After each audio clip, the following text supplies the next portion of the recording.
dia, boa tarde, boa noite. Eu sei lá a hora que você está me assistindo, mas qualquer hora que você assista, a gente vai estar bem pertinho de você. Cláudia Pedral no canal Pé de Galinha no Mata Pinto, educando filhos especiais.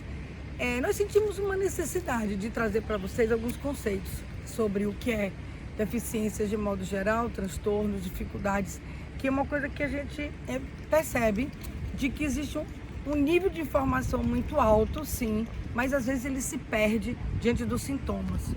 E que as pessoas ficam muito angustiadas sem saber exatamente qual o diagnóstico do seu filho. Primeiro vou falar um pouco sobre diagnóstico. Ele é importante, sempre foi. Ele é fundamental para uma série de inícios, né? Eu ia falar startar situações, é verdade, para que a gente possa saber exatamente para onde a gente vai caminhar o nosso tratamento. E é importante você saber o que seu filho tem. Eu acho que isso acalma o coração de vocês mães. Eu procuro sempre esclarecer isso para as minhas mães. Então eu acho que o diagnóstico é uma coisa importante, sim, e ela tem que ser buscada. Só que ela não é fundamental. E a coisa mais importante, como a gente imagina. Poxa, essa mulher é louca, como é que ela diz um negócio desse pra mim? Como é que ela fala que é importante e que não é fundamental? Porque assim, tem uma grande preocupação com essa questão do diagnóstico. Porque na verdade, ele não tem que ser uma coisa fundamental, porque o mais importante é a gente trabalhar com o potencial e desenvolvimento da criança que apresente o diagnóstico que ela apresentar. Deficiência, dificuldade, transtorno, que são coisas bem diferentes que eu vou falar para vocês. Hoje o que me preocupa muito é a coisa da diagnosticação, como se fosse realmente a coisa mais importante. E eu não considero isso a coisa mais importante, porque às vezes a gente se perde nos sintomas. É uma outra questão que eu quero passar para vocês. Sintomas. Sintoma é algo que você exponencia, que você apresenta e que dá os sinais para você levar um diagnóstico médico ou um diagnóstico terapêutico ocupacional ou fonoaudiológico de acordo com a funcionalidade ou que ele apresenta de disfunção em determinadas situações.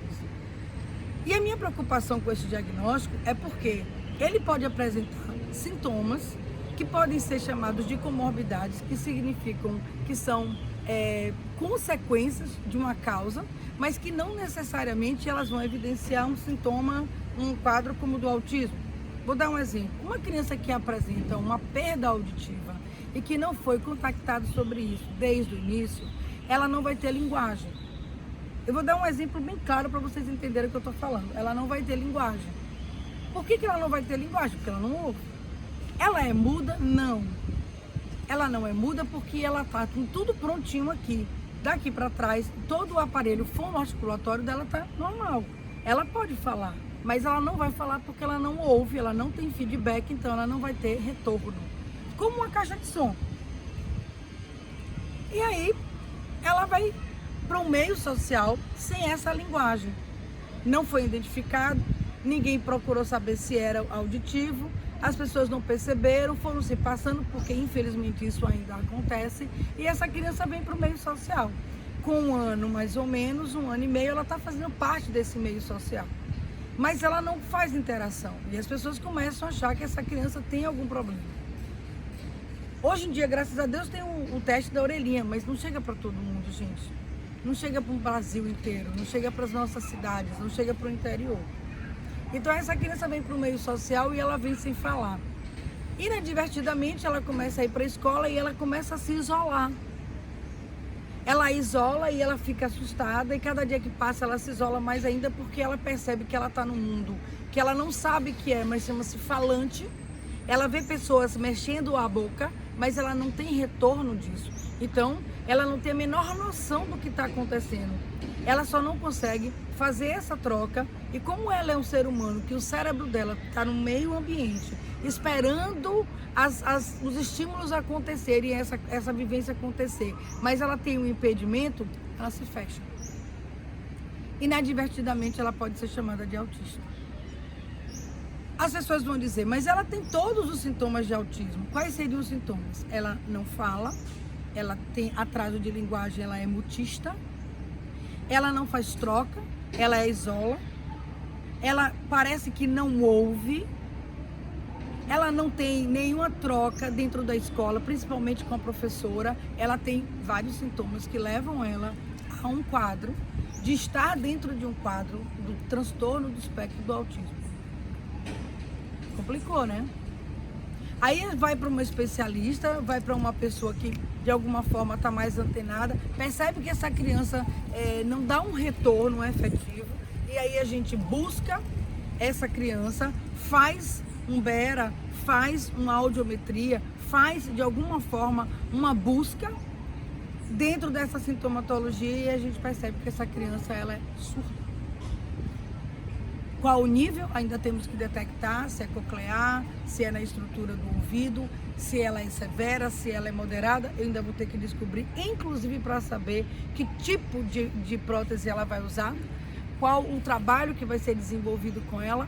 Olha como é complexo.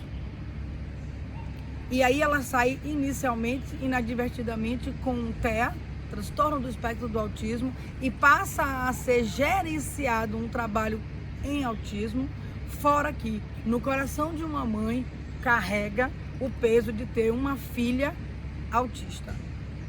E eu quero chamar bem a atenção aqui para essa série que a gente vai lançar para vocês. Não existe uma criança surda, autista, deficiente. É uma criança normal, com todos os desenvolvimentos peculiares que uma criança tem em fases, entre sair e entrar de fase, que apresenta alterações de funções de uma forma específica. Mas ela é uma criança. Então, um autista não é um ser, uma raça, um povo. É uma criança. Um deficiente auditivo, um surdo, um cego, não é uma raça. É um ser humano, como outro qualquer, com todos os direitos, sentimentos, razões, emoções, desorganizações que a gente tem direito. Ela só tem uma alteração numa área específica. Um deficiente mental, intelectual, um retardado, um retardo que possa apresentar, como é cientificamente conhecido, retardo intelectual, retardo mental, é uma criança como outra qualquer. Ela é uma criança que sente, que sofre, que não entende as coisas como deveria. Enfim, ela é uma criança com todo o desenvolvimento, com toda a carga hormonal que ela pode ter. É uma criança como outra qualquer. Ela tem um quadro de deficiência. Então, para a gente começar a série, eu quis fazer essa geralzona e falar do diagnóstico, da importância dele, mas que hoje ele não tem que ser a essencialidade e a fundamentalidade da gente começar um trabalho com uma criança. Que às vezes a gente tem que esperar o tempo da criança para a gente observar, inclusive, o que ela vai apresentar lá na frente. Porque existem fases absolutamente importantes que precisam ser desenvolvidas e que muitas vezes a criança alça isso um pouco mais tarde, mas ela vence situações e ela consegue um desenvolvimento satisfatório ou até mesmo agradável ou em zona de conforto para que ela alce situações lá na frente do futuro melhor do que a gente possa imaginar. Então a primeira coisa que a gente vai fazer nessa série é pensar sobre isso, sobre diagnóstico, diagnosticação e medicalização, só para a gente começar essa série, tá bom? Fica no coração de vocês, fica a minha mensagem no coração de vocês, Cláudia Pedral, no Pé de Galinha no Mata Pinto, Educando Filhos Especiais, na série sobre sintomas, diagnósticos e os quadros que a gente costuma trabalhar no dia a dia, que são o que vocês conhecem, deficiências, transtornos e distúrbios e dificuldades. Com vocês aqui no Pé de Galinha, beijo no coração, não saia sem se inscrever e dar o like no nosso canal. Beijo para vocês.